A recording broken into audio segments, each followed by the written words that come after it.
요한일서 5장 1절에서 5절 말씀입니다. 예수께서 그리스도이심을 믿는 자마다 하나님께로부터 난 자니 또한 낳으신 이를 사랑하는 자마다 그에게서 난 자를 사랑하느니라. 우리가 하나님을 사랑하고 그의 계명들을 지킬 때에 이로써 우리가 하나님의 자녀를 사랑하는 줄을 아느니라. 하나님을 사랑하는 것은 이것이니 우리가 그의 계명들을 지키는 것이라. 그의 계명들은 무거운 것이 아니로다. 무릇 하나님께로부터 난 자마다 세상을 이기느니라. 세상을 이기는 승리는 이것이니 우리의 믿음이니라. 예수께서 하나님의 아들이심을 믿는 자가 아니면 세상을 이기는 자가 누구냐? 아멘. 할렐루야, 오늘도 좋은 날입니다. 요한일서 5장 1절에서 5절 말씀 묵상입니다. 오늘은 하나님께로부터 난 자라는 제목으로 말씀을 나누도록 하겠습니다. 이 세상에는 하나님의 자녀이든 마귀의 자녀이든 두 종류의 자녀만 있다고 요한이 말했습니다. 그럼 어떤 사람이 하나님의 자녀입니까?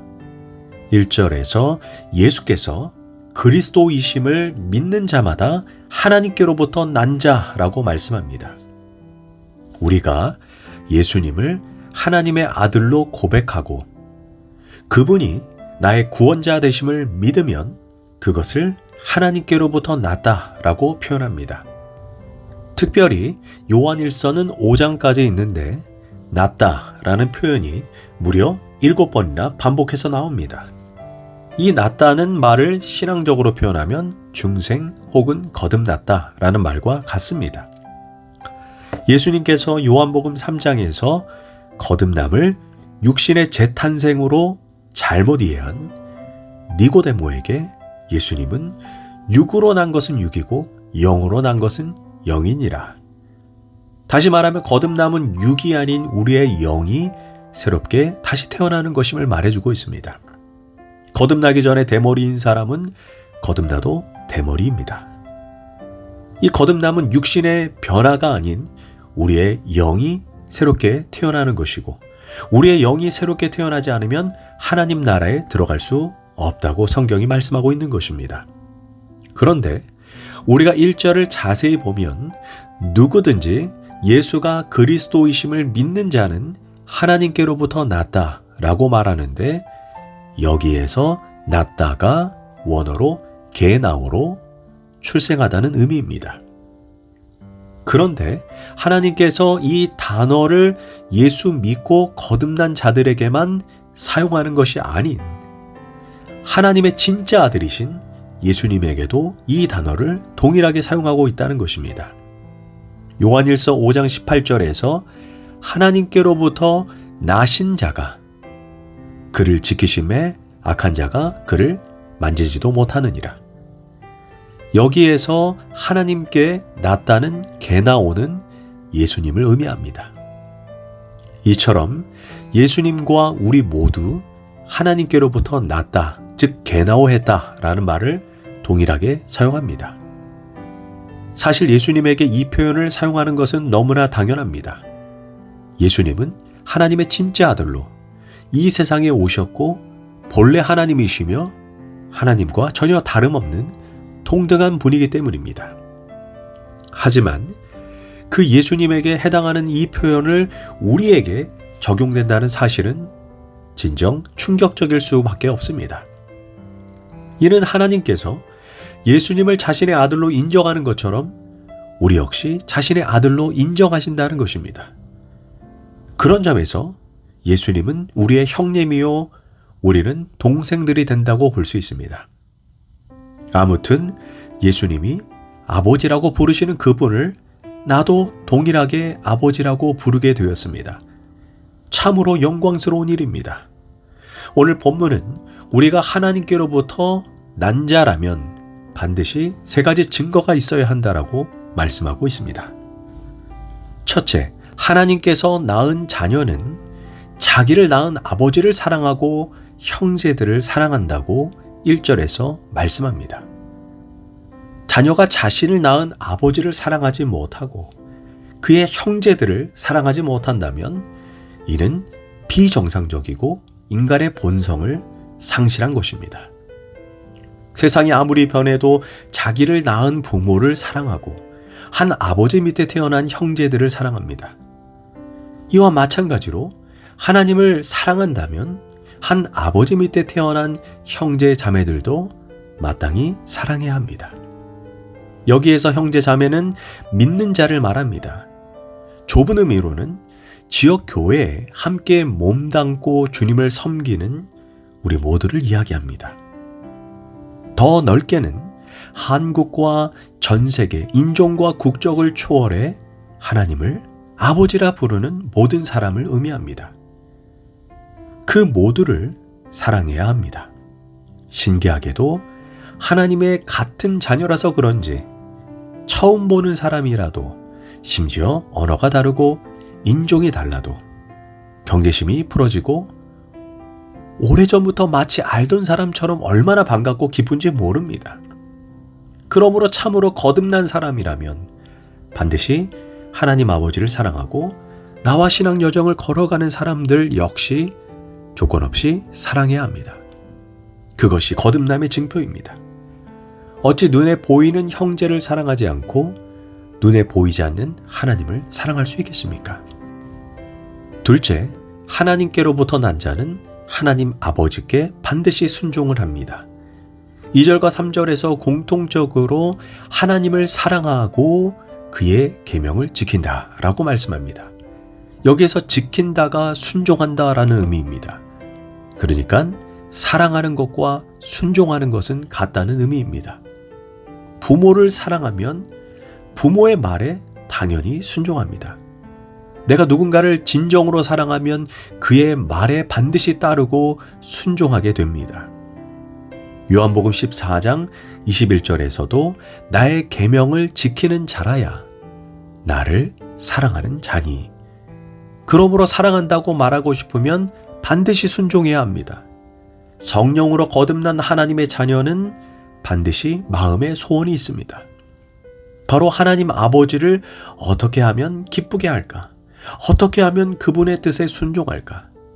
만약 그렇지 않다면 거짓말하는 사람입니다. 그런데 오늘 말씀 가운데 재미있는 말씀이 하나가 있습니다. 3절 마지막 부분에 그의 계명들은 무거운 것이 아니로다. 알다시피 하나님의 계명은 불신자들에게는 굉장히 무거운 일입니다. 우상을 숭배하지 말라는 말은 불신자들에게 백날 말해도 절대로 통하지 않습니다. 미움이 살인이라고 말하면 세상 사람들은 비웃습니다.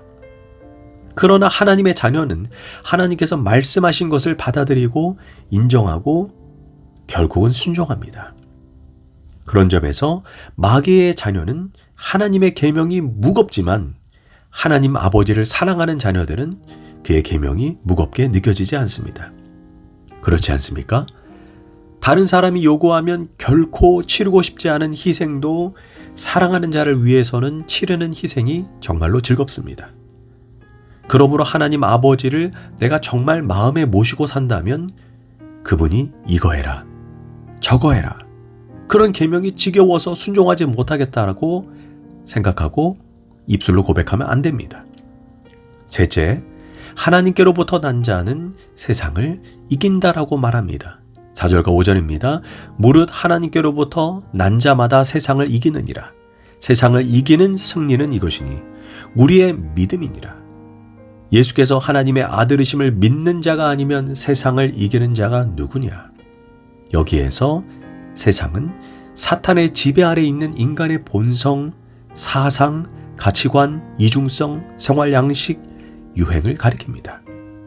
문제는 사탄의 지배 아래 있는 이 세상은 철저히 타락하여 악한 본성을 지니고 있습니다.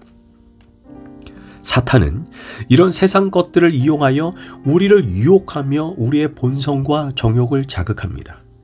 사탄은 영적 미물이라 우리의 연약한 부분을 기가 막히게 알고 공격합니다. 음란이 약한 사람은 음란으로, 돈에 약한 사람은 돈으로, 권력과 인기에 약한 사람은 권력과 인기로, 비방을 잘하는 말을 하는 사람은 비방으로 그 사람을 공격하여 넘어뜨립니다. 그 배후에는 사탄이 조종하고 있음을 잊지 말아야 합니다.